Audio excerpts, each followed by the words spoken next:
vocês sabem que a igreja Fraternidade Cristã, ela é fundamentada e ela foi formada dentro do conceito do pré-tribulacionismo, amém? Falava até esses dias, conversava sobre isso.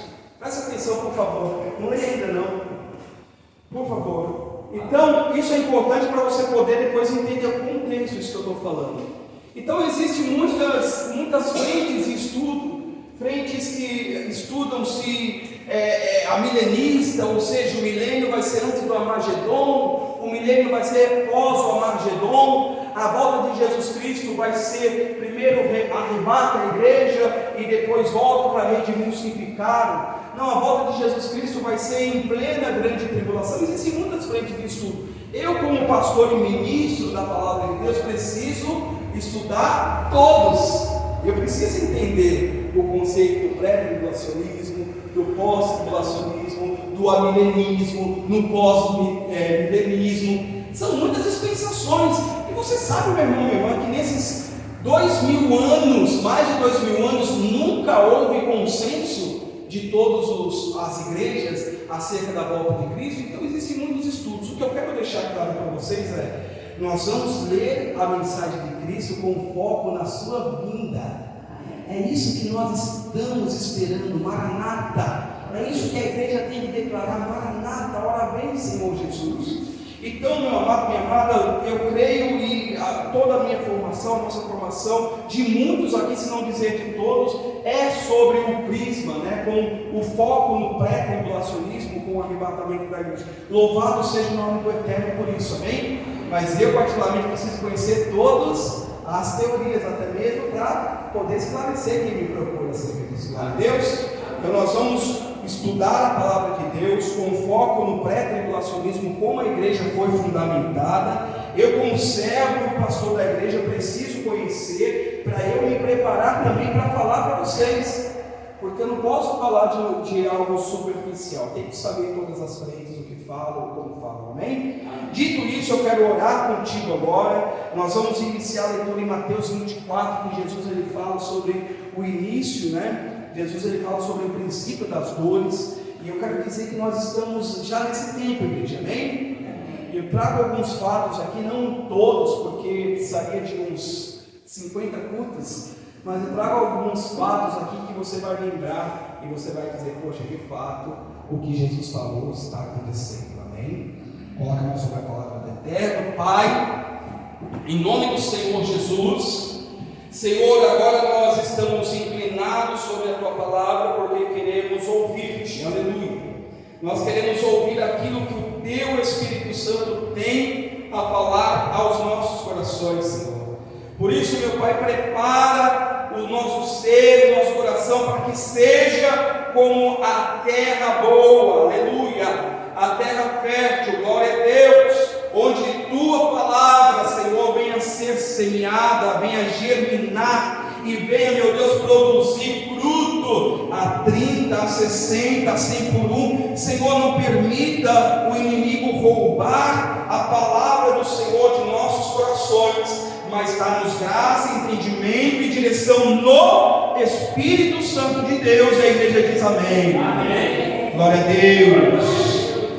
No Evangelho de Mateus, capítulo 24, e verso 3, diz assim: no Monte das Oliveiras achava-se Jesus assentado, quando se aproximaram dele os discípulos em particular e lhe pediram: dize-nos quando sucederão essas coisas, e que sinal haverá da tua vinda e da consumação do século?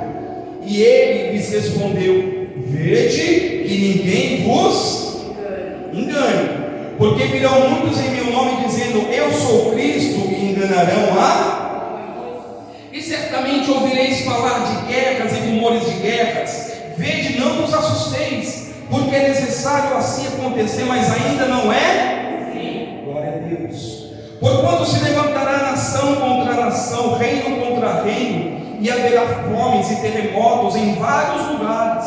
Porém tudo isto é o princípio das dores. Então sereis atribulados e vos matarão, sereis odiados de todas as nações por causa do meu nome. Nesse tempo muitos vão de se escandalizar, trair, odiar uns aos outros. levantar-se-ão muitos falsos profetas e enganarão a muitos, e por se multiplicar a iniquidade, o amor se esfriará de quase aquele, porém, que perseverar até o fim, esse será salvo.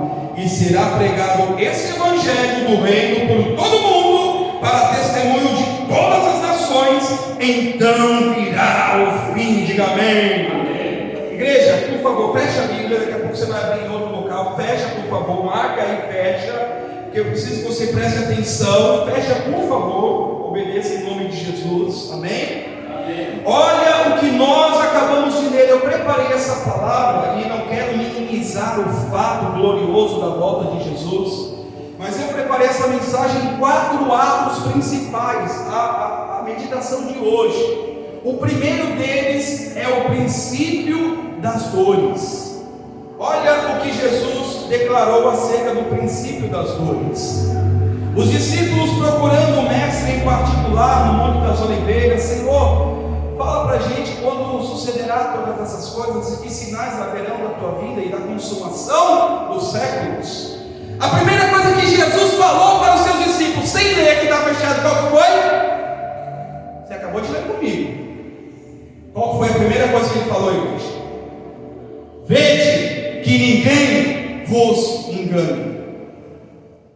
O tempo da apostasia, o tempo do engano, é o tempo que nós estamos presenciando, igreja. E Jesus, ele sabia e alertou, e alerta a mim e a ti nesse dia, e ele declara: cuidado, não deixe que as pessoas te enganem. Não seja enganado, não seja massa de manobra, não seja manipulado por pessoas pérfidas, por pessoas sem escrúpulo, que não têm a vontade, não têm o desejo de levar o reino de Deus, e sim de arrebatar almas para o seu próprio pasto, porque é apenas um pastor deste rebanho, e esse pastor, ele quando fala, as suas ovelhas ouvem a sua voz e reconhecem a voz de Cristo. Então, igreja, por favor, nesse primeiro ato que nós estamos lendo sobre o princípio das dores, qual que é a tipificação que Jesus Cristo traz a princípio? Olha, virá um tempo de engano. Tomem cuidado e não deixem ninguém enganar vocês. Porque muitos virão em meu nome dizendo: eu sou o Cristo, e dirão: olha, venha, porque eu sou isso, eu sou aquilo. A gente não tem ouvido muito isso nesse tempo? Eu sou isso, eu sou aquilo. A minha igreja é isso, a minha igreja é aquilo. Aqui é melhor, aqui é assim, aqui tem isso, tem atrações. Vamos. Quando você resgata a pregação de Jesus Cristo poderia estar no templo, Jesus Cristo poderia estar nas sinagogas, mas Jesus Cristo estava nas sinagogas, estava no templo, mas ele estava também no deserto, ele estava também entre os leprosos, entre as prostitutas, ele estava também entre os coletores de impostos, ele estava entre os pecadores, porque foi para isso que ele veio. Ele não veio para os sãos, ele veio para os doentes, por isso ele é o médico dos médicos. Mas veja que nós temos uma elite cristã evangélica, em que somente a nata pode entrar e participar de todo aquele enredo, de todo aquele círculo. E o que nós temos visto? A simplicidade do evangelho sendo deixada de lado. Vede que ninguém vos engane, porque vão usar meu nome. Sabe o que Jesus está falando? Olha, vão usar meu nome, vão dizer: eu sou de Deus. Vão dizer: olha, aqui a grama é mais verde, aqui nós somos de Deus. Olha, nós somos de Deus. Veja, ninguém vos engane. Não olhem para isso, não olhem para as atrações, não olhem para aquilo que é atrativo, porque o reino de Deus é tomado por esforço, e somente os que se esforçam é que entram nele. Não é pelo evangelho da conveniência, de que tudo é fácil. Não. A salvação é para aqueles que têm certeza diante de Deus, aqueles que estão decididos diante de Deus. Não é para aqueles que estão passando uma temporada nas igrejas, mas é para aqueles que querem passar a eternidade nos céus. E Jesus alertou, e ele diz: olha, e certamente, atenção a esse ponto, igreja, e certamente vocês ouvirão falar de guerras e rumores de guerra. Nação se levantará contra nação, reino contra reino, haverá fomes, haverá muitas tragédias, mas não se atemorizem, não se assustem.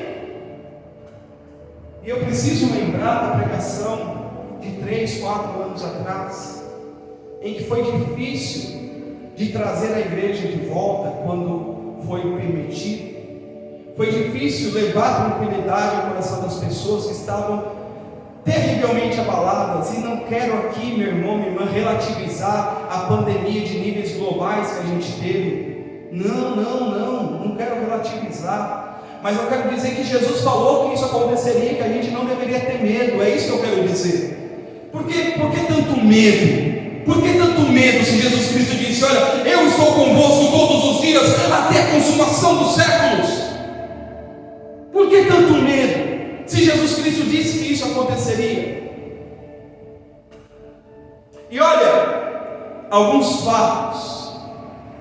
Guerra sempre houve, meu irmão, minha irmã, guerras sempre aconteceram, mas não como nos tempos que nós temos visto.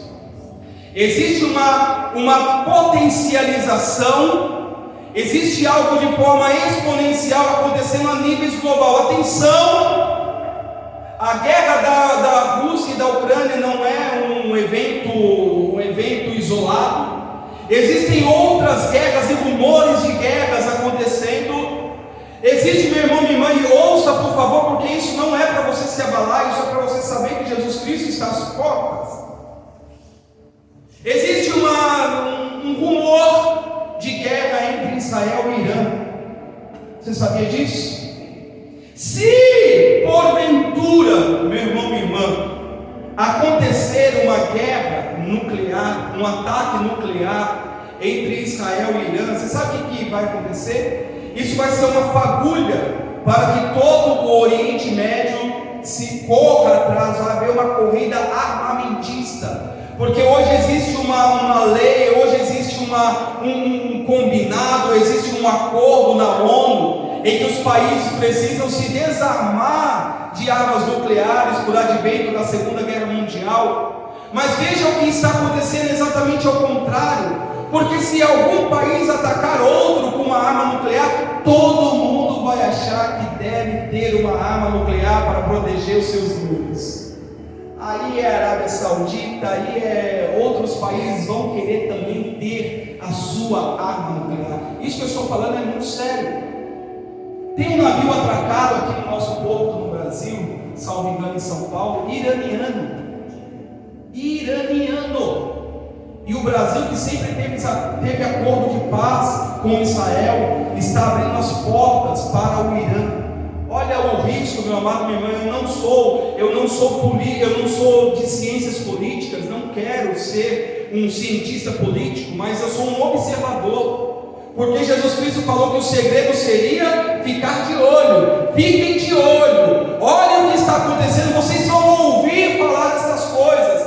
Uma coisa era a guerra no século passado, ou nos séculos passados, onde não havia internet, onde para chegar, sabe, meu irmão, minha irmã, aquela guerra num outro país demorava-se tempo. Eu falei, meu irmão, minha irmã, essa palavra ela é muito, glória a Deus. Glória a Deus. Por favor. Eu estava vendo uma reportagem do History Channel, onde eles estavam falando lá em meados, depois da Segunda Guerra Mundial, como que a internet começou a ser expandida, porque só tinha mensagem por telégrafo, né, os bipzinhos lá. E foi uma ousadia. Eles atravessaram o Atlântico Norte para levar a internet da Europa e para a América do Norte. Olha só, meu irmão, nós estamos falando de 70, 80 anos atrás. Onde a internet chega hoje? Em todo o mundo. Então, quando Jesus falou, olha, vocês vão ouvir, é que a mensagem chegaria Então a própria evolução da internet é um sinal potencial da volta de Cristo, porque ele falou: vocês vão ouvir falar, e haverá guerra, porque nação contra nação, terremoto, fome. Veja o que está sendo falado a níveis globais, do aumento da fome, em que vai faltar carne, vai faltar grãos. Os mais de 6 ou mais de 7 bilhões de seres humanos do planeta, o planeta não comportará tanta boca. Jesus falou: haverá fome, guerra, rumores de guerra, nação poderosa se levantando contra a nação. Meu irmão, minha irmã, você não faz ideia, e eu não faço ideia do que está na base de tudo isso. Você olha assim, é uma guerra. Não, você não sabe qual que é o interesse da base disso. Interesse de poder, de território, de petróleo, de reservas naturais. O Brasil mesmo, o Brasil é cobiçado por todo o mundo. As maiores reservas de meu irmão, minha irmã, a nossa natureza, a nossa reserva de pedras, de bens é muito grande. O Brasil, ele é tremendamente cobiçado. Não pense você que esses países são bonzinhos, querem preservar a Amazônia. Não, eles querem explorar a Amazônia. O Brasil tem meu irmão, minha irmã, tem uma reserva de água potável que daria para dar água para o mundo inteiro. Olha nosso agro. O nosso agro alimenta mais de 40% da população mundial. É muito grande, meu irmão, minha irmã. E mesmo com tudo isso haverá fome, porque é profecia de Cristo Jesus. E alguns fatos que nos levam a estudar fora as guerras. E ele disse também, olha que forte isso: haverá fomes e terremotos em vários lugares. Nunca houve tanto evento sísmico como no presente tempo. Eu estava estudando sobre a questão do terremoto da Turquia e da Síria, que, diga-se de passagem, matou mais de 45 mil pessoas. Existe um sismólogo, eu acho que esse é o nome de quem estuda isso, um cientista sismólogo, enfim, que ele estava dizendo que, devido à conjunção, olha que pode, presta atenção, devido à conjunção entre Marte, Vênus e Saturno, esse mês de março vai ser um mês com muitos abalos sísmicos. Há um alinhamento dos planetas. Meu irmão, minha irmã, Deus não formou só a Terra, Deus formou os planetas, todo o sistema solar foi formado por Deus. Então, quando a ciência chega a ponto de analisar um alinhamento, quando a ciência chega ao ponto de analisar uma conjunção dos planetas, e por advento dessa conjunção, o planeta Terra sofrer, é a mão de Deus, igreja. São as profecias de Cristo, igreja. Não dá para olhar uma coisa dessa e falar: não, isso daí é... Não. Então está se esperando para esse mês mais terremotos, consequentemente mais mortes, mais fome, mais desespero. O mundo está indo para o seu fim. Oh Deus! A igreja diz: Maranata, a hora vem, Senhor. Estamos preparados, mas existem muitas pessoas sofrendo, muitas pessoas que ainda não conhecem. Eu quero terminar essa passagem falando exatamente disso. A lua, você sabia? A lua cheia tem, meu irmão, minha irmã, os mares. Você sabe que toda essa sincronia no mundo, qualquer alteração que tem, por exemplo, no sistema lunar, você acha que o terremoto e os maremotos vêm de onde? Vem dos céus. É forte. Olha a amplitude da glória de Deus. A Bíblia diz, o profeta Isaías ou Jeremias, me perdoe, eu não me lembro qual deles declarou isso, mas ele diz: eis que a terra é o estado dos teus pés. Deus é muito grande, igreja. As nações são para ele como um pingo de água num balde. Olha o tamanho do nosso Deus. Mas tudo isso é palavra profética de Cristo. E ele fala sobre um tempo de tribulação. Pronto. A igreja não gosta de ouvir sobre tribulação. Quem gosta de ouvir sobre tribulação? Quem não gosta? Quem não tem opinião? Ninguém gosta de tribulação, igreja. Sem demagogia, sem falsa modéstia, ninguém gosta. A gente quer uma vida tranquila, mas a tribulação faz parte da vida do homem e da mulher de Deus. Ele disse: sereis atribulados e vos matarão, sereis odiados de todas as nações por causa do meu nome.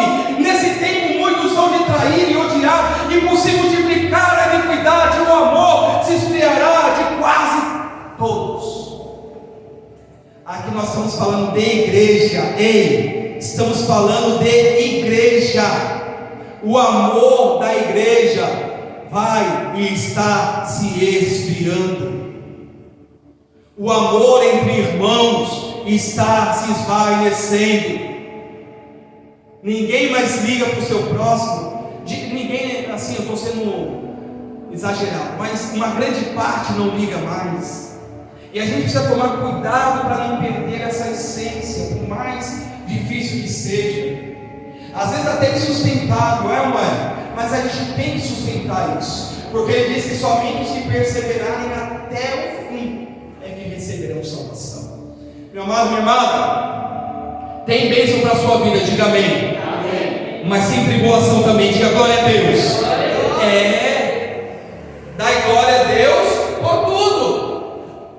Quer dar glória só na bênção? Não, Jesus Cristo disse: nesse tempo, olha, muitos vão trair, odiar, vai se levantar muito falso profeta, vai enganar muita gente. Venhamos e convenhamos, igreja. Tem muita gente sendo enganada nas igrejas? Tem ou não tem? Tem muitas ovelhas sendo escapeladas, ao passo que às vezes a senhorinha está nem precisando de uma cesta básica, de um arroz com feijão, e ninguém olha, ninguém ajuda. Isso, igreja, é triste. Isso é triste. Mas os do topo da pirâmide estão bem, estão comendo das iguarias do rei. Mas muitos dentro dessas grandes igrejas estão no chão, sem nada, sem amparo, sem um alimento, sem nada, sozinhos. Entram na igreja, saem, ninguém percebe a presença dela, ou não querem perceber mesmo, porque ela não traz interesse terceiro para os outros. Então isso é profético, igreja, não se engane, isso é profético. E eu, você, nós temos que tomar cuidado para não se enredar nesse caminho. Todos estão sujeitos a entrar nesse caminho de engano. E se a gente não deixar os nossos olhos bem abertos, a gente pode entrar num caminho de engano.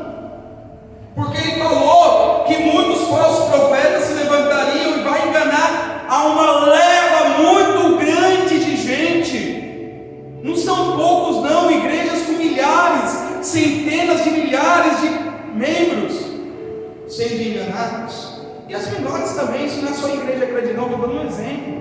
Igreja com 10, 20, 50, 100 pessoas também sendo levadas ao engano, por conta da malícia que tem sido levado nesse tempo. E olha que forte, eu preparei outros fatos aqui, meu irmão, minha irmã. Eu estava falando do abalo sísmico, mas existe muita coisa acontecendo e muitas abafadas pela mídia. O desastre em Ohio, não sei se você soube, nos Estados Unidos, um derramamento químico. Chernobyl, não chega quase uma Chernobyl, mas você não ouve ninguém falando, porque isso vai contra os interesses globalistas. Muita coisa está acontecendo aí fora.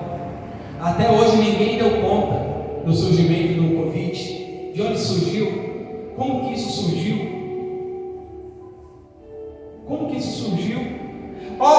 E mais, Jesus Cristo disse que haveria muitas doenças também. Ei, olha só. E quando eu pregava isso aqui, muitos entortavam o nariz, olhava torto, falei, gente, isso não vai acabar nunca. Quando eu falava isso aqui, muita gente achou até ruim, e me perdoa. Posso errar, mas procuro falar pelo Espírito. Desde a Covid nunca parou os surtos.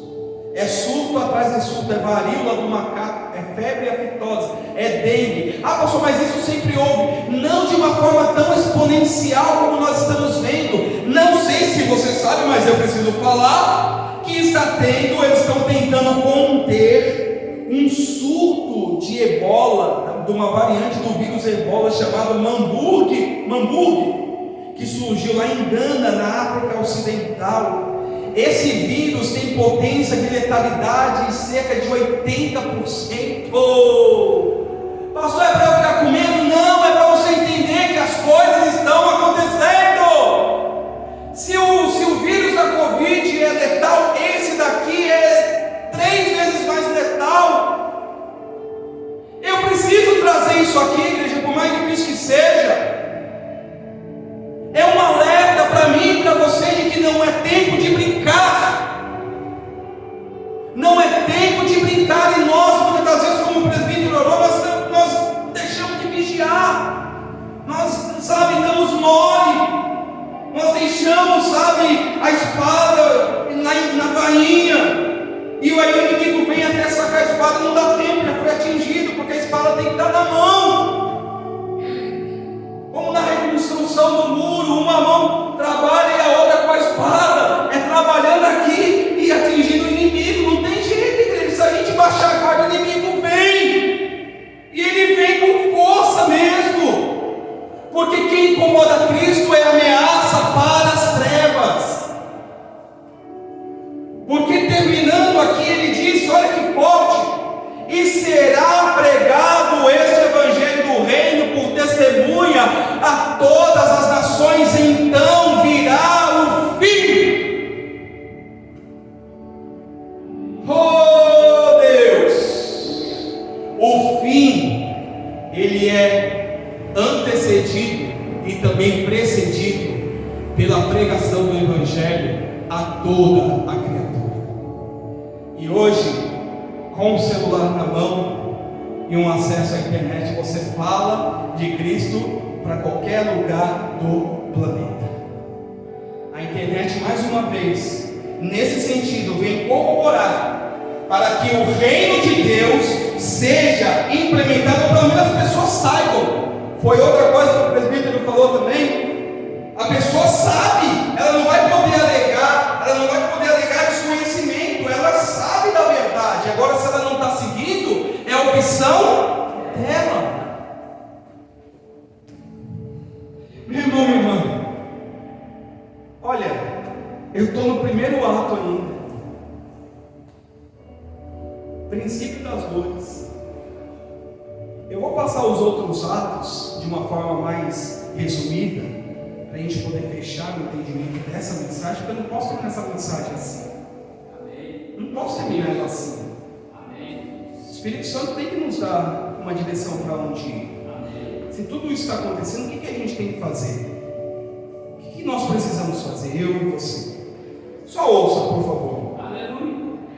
O segundo ato, ele é como entrar no descanso de Deus.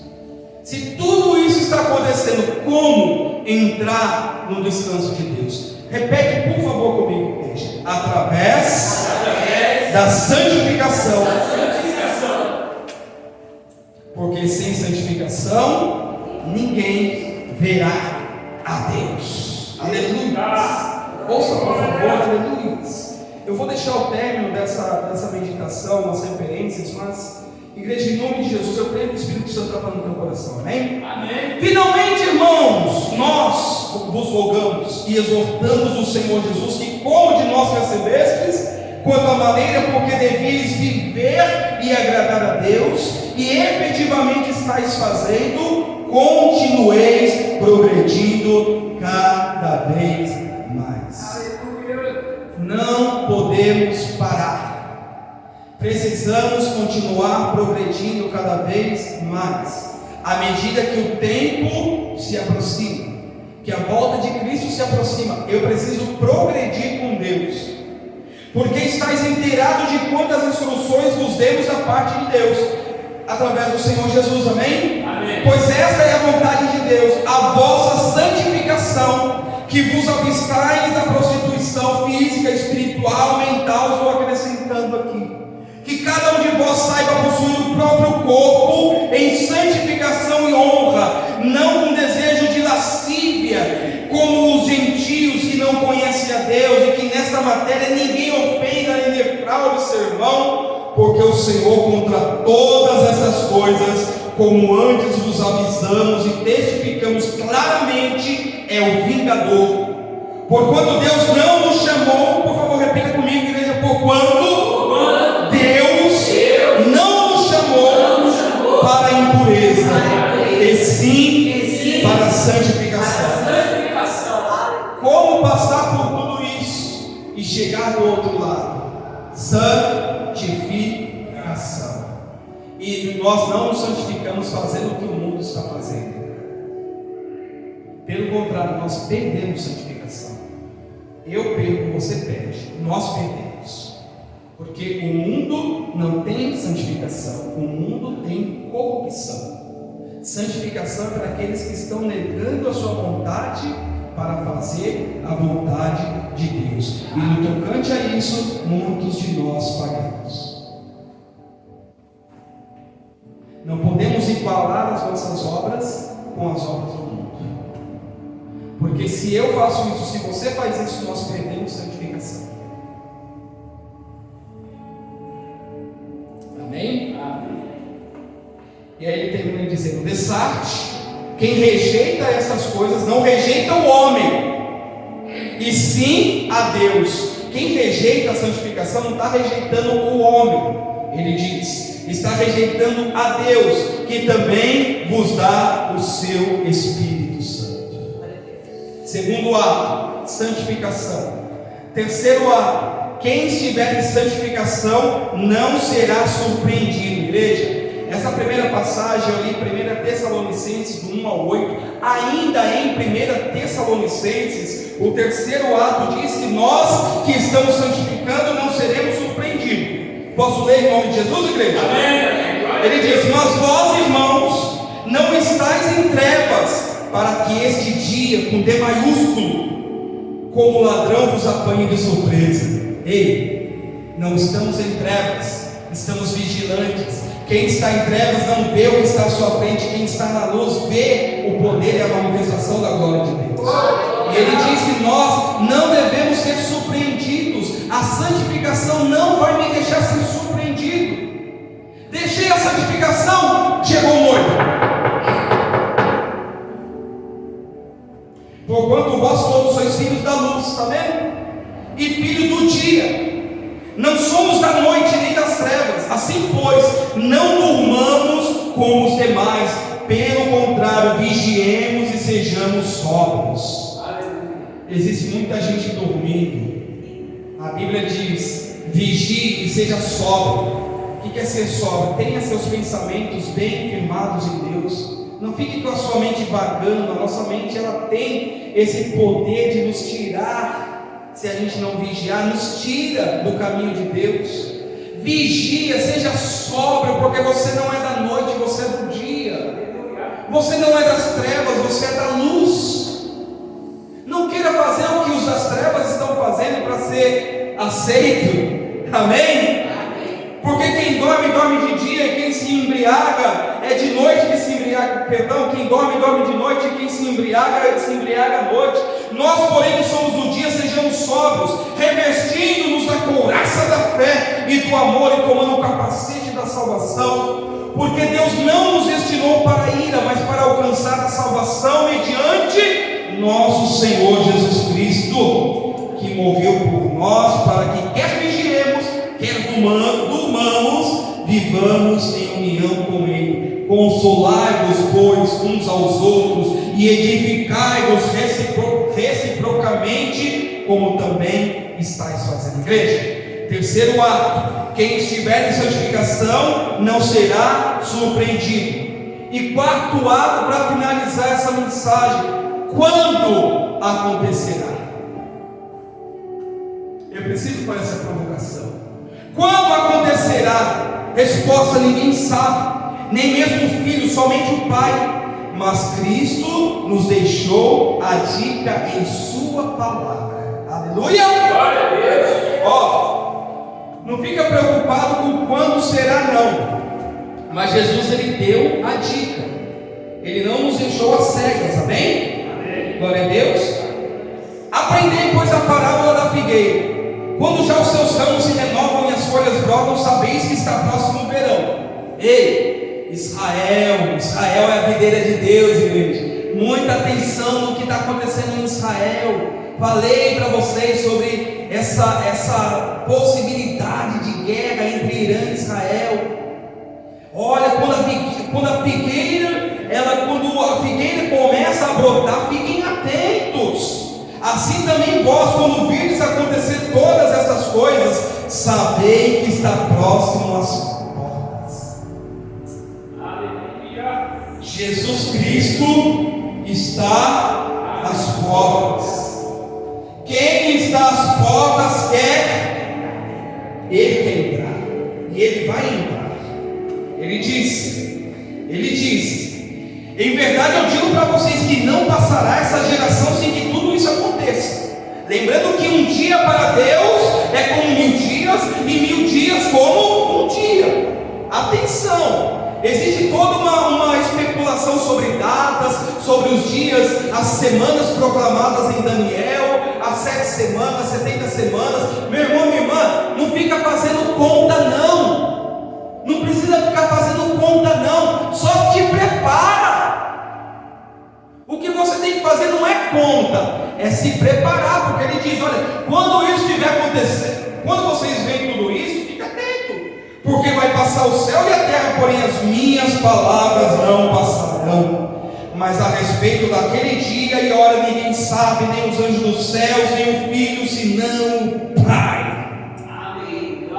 Porque assim como foi nos dias de Noé, também será a vinda do Filho do Homem. Porquanto assim como nos dias anteriores ao dilúvio, comiam e bebiam, casavam, davam-se em casamento, até o dia em que Noé entrou na arca, e não perceberam, senão quando veio o dilúvio e os levou a todos. Assim será também a vinda do Filho do Homem. Jesus não vai avisar, não: ei, amanhã cedo eu venho, hein? Não. Ele vai aparecer e vai dizer: cadê os teus? Já foi. Igreja, isso é muito sério.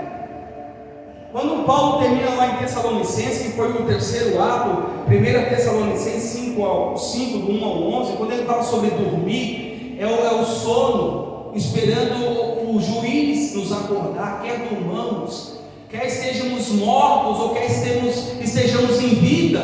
Quando ele voltar, ele vai nos chamar, igreja. Aleluia. Estarão 2 no campo, um será tomado e deixado o outro.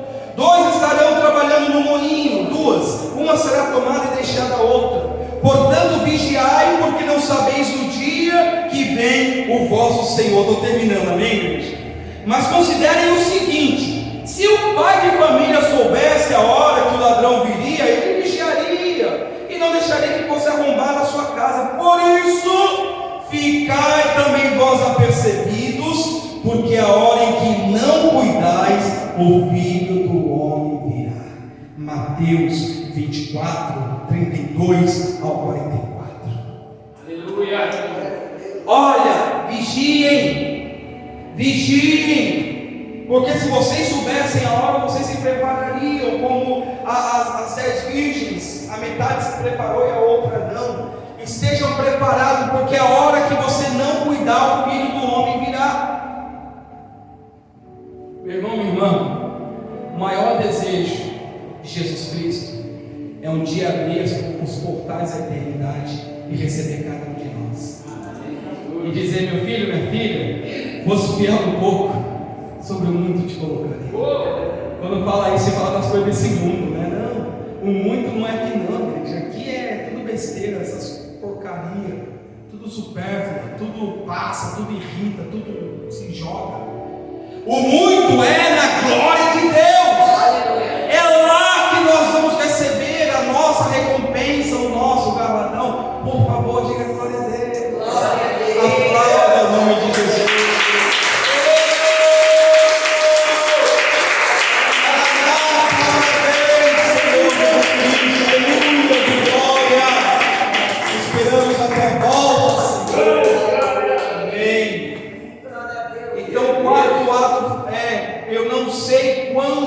acontecerá, mas estarei preparado para quando acontecer. Porque a preparação é tua, é minha. Ei, olha lá, a Jacolisa acabou de beber o gole d'água ali, olha lá, está com o copinho na mão bebendo água.